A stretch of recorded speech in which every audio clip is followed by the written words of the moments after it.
Good morning, everyone. This is Leslie from Marvelous Art Studios. I'm outside in my patio. Beautiful sunny morning, a little bit of a breeze. And I thought I would show you, I've got this panel set up out here on a table. I put a terry cloth bath towel type thing underneath just to give me a surface that would kind of cling without sliding around on this glass top table if I spritz it with water and things like that, which I will do. But I wanted to kind of show you some of the painting I've already done on it. These are the two main brushes I use. I do have three. I don't use this other one quite as much. It's just a little flat tip brush. I don't know if I can get that in focus very well, but anyway, it's very tiny, which is great for detail work. I've got a plastic bowl filled with paint. I let it dry and then I just put paint over it. It doesn't mix after it's dried. And I'm going to dip my brush in some of the metallic gold paint that I have here. And here's this piece right here. Let's see if I can get out of the shadows and keep this in the camera. And I'm just going to kind of brush it on using the side part of my brush. But I could also use the tip, bring it out a little bit, you know, just whatever. If I don't like it, or if I want to thin it down, I spritz it with water.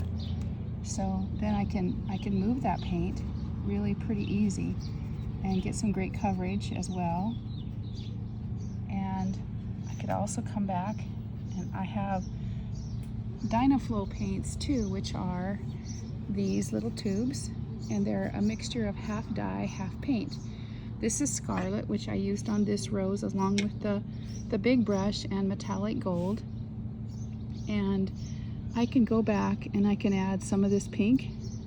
I've got a lot of water in my brush, but I can continue to add it a little bit. If I add some more metallic gold, I can go to the centers of flowers and I can add little dots like that.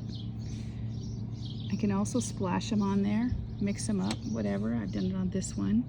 And again, I used this broad brush, except that I used the straight edge in this direction, and I went like this for some of the lines, and then they sort of spread out a little bit. So I have this purple one, and I thought I did a little wash with the purple Lumiere paint, and I might want to see if I can add some outline to it, just a little bit. I don't know, it's just an experiment. I haven't really done this before, but I thought maybe I could just outline it a little bit, see if I can give it a little more. It's meant to, I think, sort of blend in, but you know, I'm not sure. I'm gonna like it. And so this is what I do. And I sort of like it. So maybe I won't do what I was going to do, just spritz it with water and let it fade. But now I've started to move it around a little bit more, and maybe I do need to do that. I'm gonna leave it for now. So I changed my mind. You can do that. It's not a problem, right? This is kind of the ease of working with these pretty fabric paints, is that you can kind of do your own thing and really it's going to be beautiful. I think if you go at it with a lighter hand, it's a lot more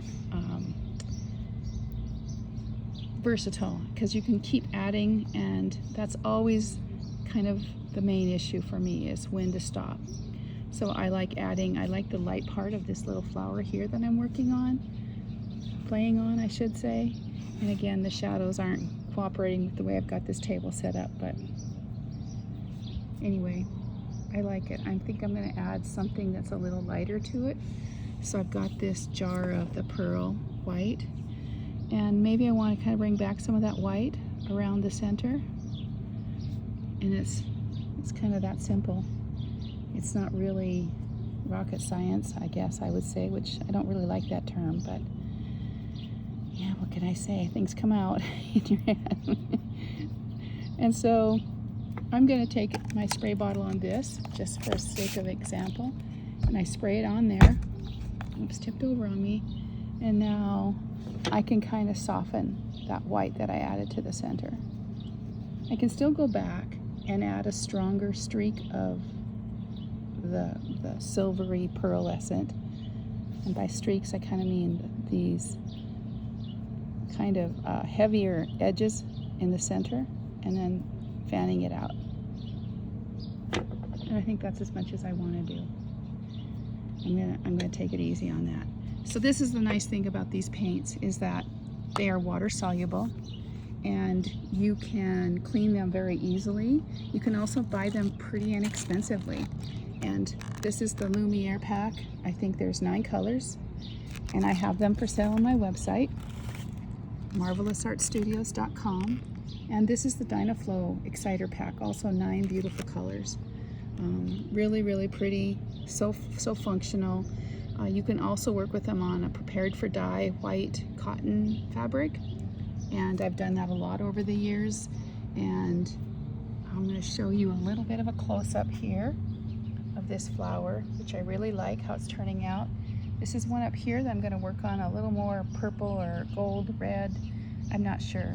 And then I'm going to add some of this pretty, either something like this one, halo blue gold, or this pearl turquoise. And I'm going to work on that flower next. So this is kind of just a little bit of an overview of my setup.